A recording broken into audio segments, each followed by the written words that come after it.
व्याकुलता या छटपटाहट, ये क्या होता है?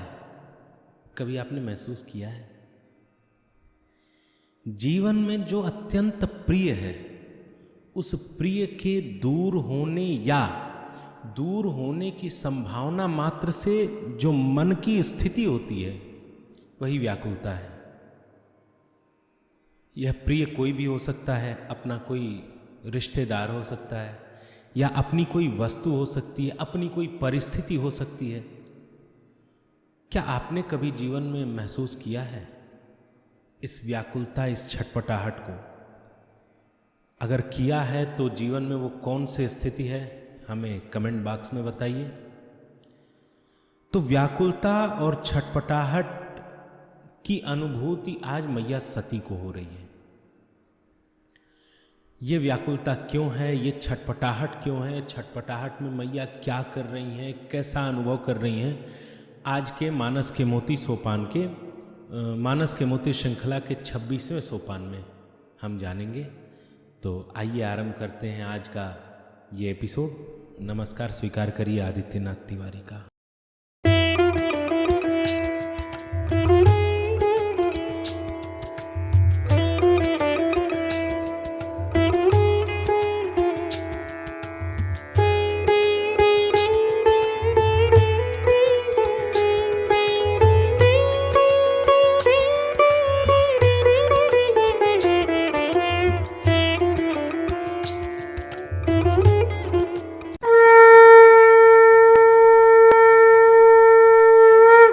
पिछले सोपान में हमने चर्चा की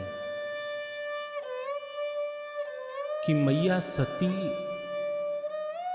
यह अनुमान करती हैं कि बाबा भोलेनाथ शायद मुझे त्याग दिए, और इस अनुमान मात्र से ही मैया सती का मन अत्यंत दग्ध हो जाता है। मैया सती अत्यंत व्याकुल हो जाती है। यह व्याकुलता क्यों? पाश्चात्य संस्कृति में और अभी संस्कृति का प्रभाव अपने यहाँ आने पर भी जो एक बात आजकल बहुत देखने को मिल रही है कि विवाह का होना और विवाह का टूटना ये बहुत आम सी बात हो गई है। कुछ हित, कुछ स्वार्थ देख के विवाह हो जाते हैं और साल दो साल चलने के बाद फिर टूट जाते हैं। और इसमें जो सबसे बड़ी बात निकल के सामने आती है कि कोर्ट में जाके और फिर अपने गुजर बसर के लिए पर्याप्त धन की मांग की जाती है। तो यह पाश्चात्य संस्कृति हो सकती है या किसी और देश की संस्कृति हो सकती है, उनकी है वो जाने, लेकिन भारतीय संस्कृति में तो भैया संबंध विच्छेद का कोई नियम ही नहीं है। हम तो कहते हैं कि हमारा एक रिश्ता 7 जन्मों तक चलता है। स्त्री और पुरुष में नहीं पट रही है, मत पटे, नहीं चल पा रहा है, मत चले, लेकिन साथ में ही रहना पड़ेगा। इस हमारे समाज की बुनावट ही ऐसी थी कि एक स्त्री और एक पुरुष, यही दोनों एक दूसरे के साथ परस्पर साथ में रहेंगे। न पुरुष का किसी अन्य स्त्री से संबंध होगा और न ही स्त्री का किसी अन्य पुरुष से संबंध होगा। इन्हीं पैमानों पर चरित्र की शुचिता निर्धारित की जाती थी। पुरुष एक विवाह करने के बाद यदि उसकी पत्नी किसी कारणवश उसका साथ छोड़ देती थी या मर जाती थी, तो आजीवन पुरुष दूसरी शादी नहीं करता, ऐसा विधान नहीं था। हम राजा महाराजाओं की बात छोड़ दें, क्योंकि उनके विवाह का कारण राजनैतिक था। उस पर कभी हम और चर्चा कर लेंगे। इसी प्रकार स्त्री का विवाह एक पुरुष से हो गया तो उस पुरुष के किसी भी कारण से न रहने पर वह स्त्री फिर दूसरा विवाह नहीं करती थी। लेकिन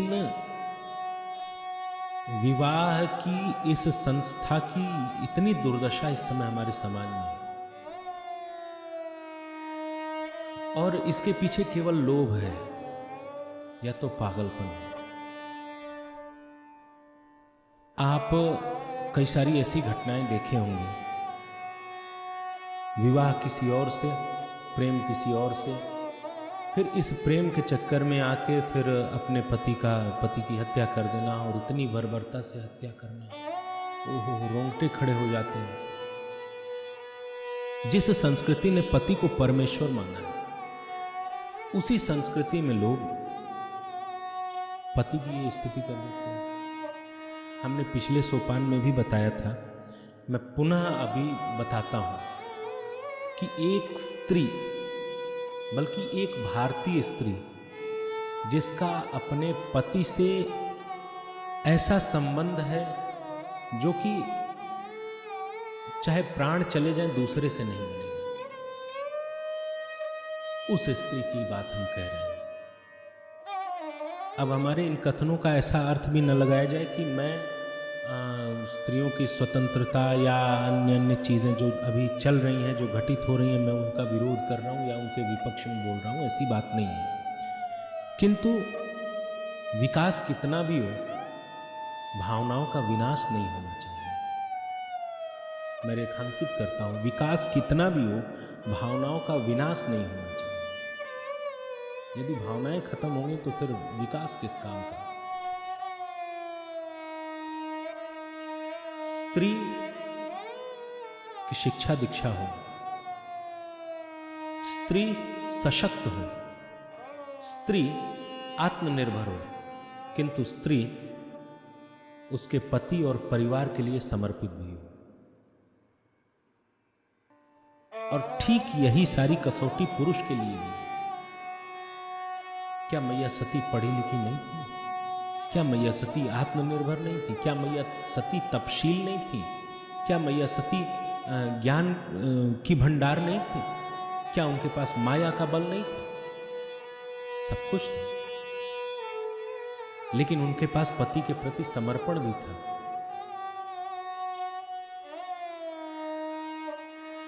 तो पति के प्रति समर्पण जब होगा तो उस स्त्री के लिए यह भाव समझना और सहज होगा, या उस स्त्री के लिए यह भाव है जो मैया सती अभी महसूस कर रही हैं कि प्रभु मोहि तजेउ सती अकुलानी।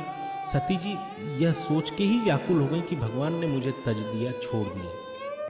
क्यों? क्योंकि भारत में जो स्त्री है, जो अपने पति के प्रति समर्पित है, उसकी स्थिति क्या है? तो कहा तनु धनु धाम धरनी पूर राजू। तनु सुंदर तन, सुंदर काया, धन अपार धन, धाम बहुत सुंदर बहुत बड़ा घर, धरन यानी भूमि, और पुर राजू किसी नगर पर राज।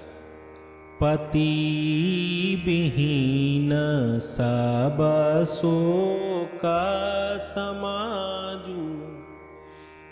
पति के विहीन होने पर यह सारा समाज भी शोक के समान, शोक करने योग्य है। सुंदर काया है, पति के बिना यह सुंदर काया शोक करने योग्य है। अपार धन संपत्ति वैभव है, यह सब शोक करने योग्य है। किसी पुर का राज्य है, पति के बिना तो यह शोक करने योग्य है। और जितने भी भोग हैं वो रोग के समान लगते हैं, और जितने आभूषण हैं जिनसे शरीर सुसज्जित हो जाता है वो भार लगने लगते हैं। यह स्थिति मैया सती की, और मैया सती अत्यंत व्याकुल है। लेकिन आज मैया सती इस व्याकुलता में भी कुछ नहीं कर पा रही हैं, कुछ नहीं कह पा रही हैं। क्यों? क्योंकि मैया सती इस चिंता के साथ अंदर विचार कर रही हैं और सोच रही हैं कि निज घ समुझी न कछु काही जाई। अब परिणाम तो तपाई ईवा उर अधिकाई। निजाघ समुझी, अपना अघ यानी अपने द्वारा किया हुआ पाप या अपने कर्मों को पाप को समझ के मैया कुछ कह नहीं पा रही है, क्योंकि जो भी हुआ ये मैया की इच्छा से हुआ।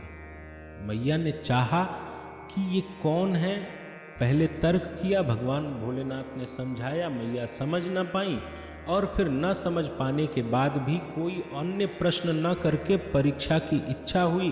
बाबा भोलेनाथ की सहमति लेके और परीक्षा करने चल दी। तो जो भी हुआ इसमें बाबा भोलेनाथ की सहमति तो थी नहीं, ये थी केवल मैया की सहमति।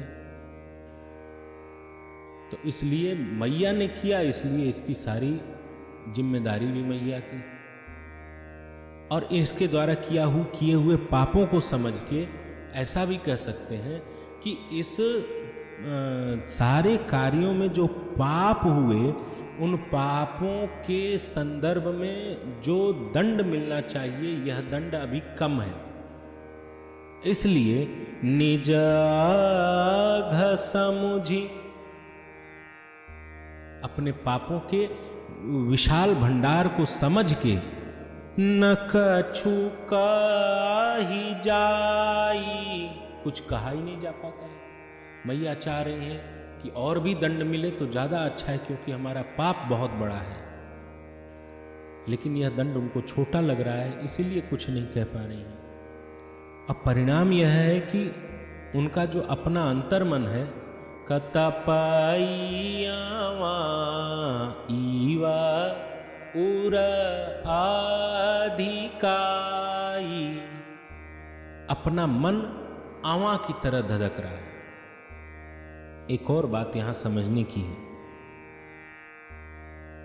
कि यदि किसी अपराध बोध में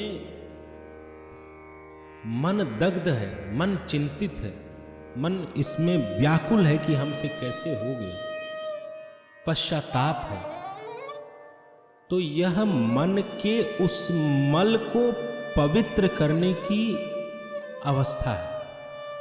पुनः समझिए, यदि किसी अपराध बोध के समझ के बाद मन बहुत व्याकुल, बेचैन और दग्ध है,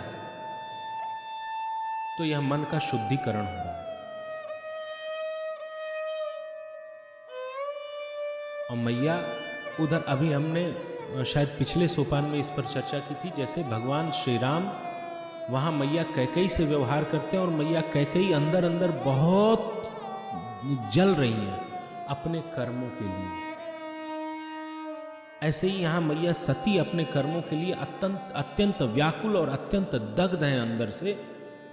तो यह परिस्थिति मन की शुद्धि की परिस्थिति है। मन के द्वारा जो पाप बन गए, उन पापों को यह पश्चाताप की आग जला डालती है। मैया के मन में बड़ा पश्चाताप है और इस उधेड़ बुन में है मैया, अत्यंत दुख में है। तभी भगवान भोलेनाथ समझ जाते हैं कि सती जी बड़े कष्ट में है। तब सती ही सोचू जानी वृष के तू, सती ही सोचू जानी वृष के तू, कही कथा सुंदर सुख हेतु। मैया सती को सोच में, चिंता में जान के बाबा भोलेनाथ कहा, कही कथा सुंदर सुख हेतु, कथाएं आरंभ कर दिए। अच्छा, एक बात और यहां ध्यान दीजिए कि जब मैया तर्क कर रही थी अपने मन में भगवान श्री राम के संदर्भ में, उन तर्कों को बाबा भोलेनाथ समझ गए थे और वहाँ जब बाबा भोलेनाथ ने उपदेश या उसका समाधान देना शुरू किया, उसके पहले मैया सती ने बाबा से कहा नहीं था कि बाबा हमारे पास ये प्रश्न है या ये संदेह है या ये तर्क है। मैया ने कुछ नहीं कहा था, बाबा ने स्वयं ही वो जान गए कि इनके मन में क्या चल रहा है और अपने समाधान मैया को देने लगे। पुनः जो घटना घटी बीच में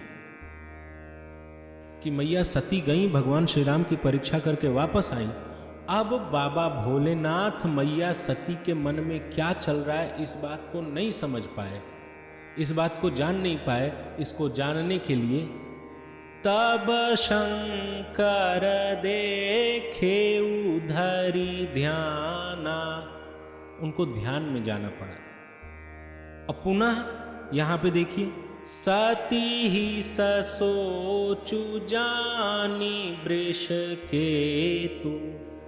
यहां अब फिर बाबा भोलेनाथ मैया सती के मन में सोच है, चिंता है, दग्धता है, संताप है, पश्चाताप है, इसको जान गए। इसका समाधान हम उस सोपान में किए हैं जहाँ पे हमने मैया सती बाबा भोलेनाथ के पास जब आती हैं उस समय की जो कथा चर्चा चल रही थी, वहाँ हमने बताया था। मैं अब फिर बता देता हूँ। एक तो बाबा भोलेनाथ मैया सती के मन में रहते हैं, क्योंकि मैया सती के पति हैं और मैया सती पतिव्रता है, इसलिए उनके मन में उनके पति का स्थान है, बाबा भोलेनाथ रहते हैं। तो मन की बात जान रहे हैं, पहला तर्क। दूसरा तर्क कि बाबा भोलेनाथ सर्वज्ञ हैं, सब कुछ जानने में समर्थ हैं। अब इस प्रश्न का काट बीच वाली परिस्थिति में होता है कि जब मैया सती भगवान श्री राम के पास से आई तब क्यों नहीं जान पाए। तो इसका कारण यह है कि मैया सती जो करें, जो सोचें, वो बाबा भोलेनाथ समझेंगे, जानेंगे, क्योंकि वो सर्वज्ञ हैं। लेकिन उस समय जो भी घटित हुआ उसमें भगवान श्री राम भी सम्मिलित हैं। तो अपने इष्ट के संदर्भ में अपनी सामर्थ्य दिखाना, अपने इष्ट के समक्ष अपनी सामर्थ्य दिखाना अनुचित है। भावी मेटि सकई त्रिपुरारी, ब्रह्मा जी के लेखनी को मिटा देने की सामर्थ्य रखने वाले बाबा भोलेनाथ, किंतु जब स्वामी के परब्रह्म परमात्मा भगवान श्री राम के संदर्भ में बात आती है तो वहाँ नतमस्तक हो जाते हैं। वहाँ न तो सामर्थ्य दिखाना उचित है और न वहाँ सामर्थ्य दिखाते हैं। इसलिए वहाँ क्या हुआ इसको जानने के लिए भगवान ध्यान में जाते हैं, भगवान भोलेनाथ, तब जाके वो सारी चीजें देखते हैं। इसके इतर जितनी भी सारी घटनाएं होती हैं बिना ध्यान में गए, वहां भी आरंभ में चल रहे थे दोनों लोग, तो बाबा भोलेनाथ चलते हुए सहज ही सारी बातें जान लिए। यहां भी दोनों लोग चल रहे हैं और चलते हुए ही सहज ही सारी बातें जान लिए। और जान लिए, फिर बाबा भोलेनाथ जान लिए कि मैया सती का मन अत्यंत परेशान है, संतप्त है। इसलिए कही कथा सुंदर सुख हेतु, सुख के लिए सुंदर कथाओं का वर्णन आरंभ करते हैं। अब और क्या क्या वर्णित करते हैं, तो कहा बरनथ पंथ विविध इतिहासा, विश्वनाथ पहुँचे कैलासा। इस रास्ते में वर्णत पंथ विविध इतिहासा, विविध प्रकार के इतिहासों का वर्णन करते हुए बाबा विश्वनाथ भोलेनाथ कैलाश पहुंच गए। एक विद्वान का बड़ा सुंदर यहां मत है कि मैया सती अभी बार बार पूछ रही थी आकाशवाणी के बाद कि बाबा ऐसा क्या आपने संकल्प किया, आप कृपालु हैं, आप कृपा निधान हैं, आप मुझे बताइए। यद्यपि सती पूछा बहुभांति अनेक प्रकार से पूछा, लेकिन तदपि न कहु त्रिपुर आराती। अब मैया सती सामने से पूछ रही हैं, आज तक उनकी बातों को टालना बाबा भोलेनाथ से हुआ नहीं, आज पहली बार हो रहा है, तो यह परिस्थिति भी थोड़ी बाबा को असहज कर रही है। इसीलिए अब देख रहे हैं बाबा भोलेनाथ की सती जी के मन में चिंताएं हैं, बहुत परेशानियां हैं, इसलिए तुरंत बाबा भोलेनाथ ने कुछ कथा शुरू की और इतिहास का वर्णन शुरू कर दिया। उपदेश नहीं दिया, क्योंकि उपदेश देते तो संभावना थी कि उपदेश के साथ तर्क आ जाता, उपदेश के साथ प्रश्न आ जाता। मैया कुछ पूछती तो उपदेश नहीं सुनाया। क्या सुनाया? वर्णत पंथ विविध इतिहासा, इतिहास की कथाएं सुनाने लगे। और ये कथाएं कब तक सुनाए? जहां से आरंभ किया वहां से जब तक कैलाश नहीं पहुंच गए तब तक। तो इस इतिहास के वर्णन से हुआ यह कि मैया सती को कुछ पूछने या बोलने का कोई अवसर ही नहीं मिला। तो बाबा भोलेनाथ उस असहज परिस्थिति से स्वयं को बचाने के लिए ये सारी कथाएं और सारे इतिहास का वर्णन किया। इसी के साथ मैया सती को भी कुछ सुख पहुंचे, इसके लिए ये सारा वर्णन किया बाबा भोलेनाथ ने। तो ये मत मुझे बड़ा सुंदर लगा, हमने आप तक पहुंचाया। बाबा भोलेनाथ मैया सती को लेके और अपने उस प्रण के साथ कि एतन सती भेंट मोहि नाही, कैलाश पर पहुंच गए। और कैलाश पर इस यात्रा के बाद एक नई यात्रा आरंभ होती है। एक नित्य, अभी तो भगवान के जीवन में नित्य नए घटनाक्रम उपस्थित हो रहे हैं। अब आगे क्या हुआ, क्या घटित हुआ, इसकी चर्चा हम अगले सोपान में करेंगे। तब तक के लिए अनुमति दीजिए। सादर जय सिया राम। प्रणाम।